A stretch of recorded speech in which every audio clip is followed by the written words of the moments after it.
Ikoyi, the island they tried to keep. The year was 1928. The British had a plan, and it was written in the soil itself.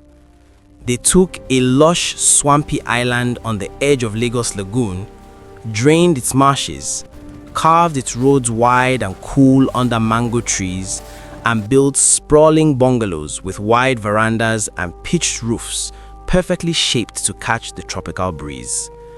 Then they drew an invisible line around all of it and said, "This is ours. No Nigerian shall live here." Ikoyi was constructed from 1919 to house white officials and businessmen, excluding all Nigerians from residence except domestic servants, a racialized space designed to protect white Westerners from tropical diseases and uphold colonial racial hierarchies. By 1931, 4,000 Europeans called this paradise home, all while ordinary Lagosians crowded the noisy, vibrant streets of Lagos Island just across the water, watching the lights twinkle from the island they were forbidden to enter. But Lagos had never been silent for long. Herbert Macaulay, the fiery grandfather of Nigerian nationalism, thundered in newspapers that Ikoyi was theft dressed in colonial law. Dr. C.C. Adeni Jones, the legislator, stood up inside the Colonial Civil Council chamber in 1937 and demanded to know why Nigerian taxpayers had to foot the bill at all times for the renovation of Ikoyi bungalows they were not even allowed to live in.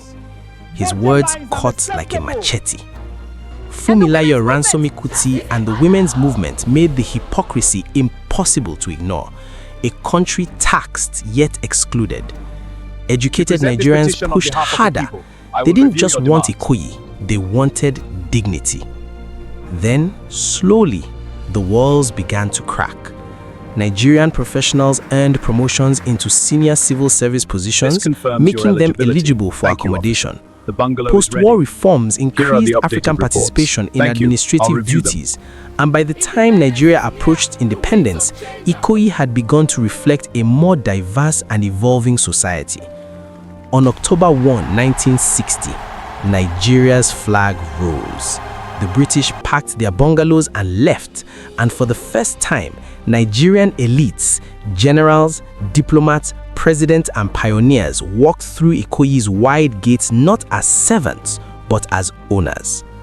Most of the colonial administrators departed, and Nigerian elites, high-ranking government officials and foreign diplomats started to move in.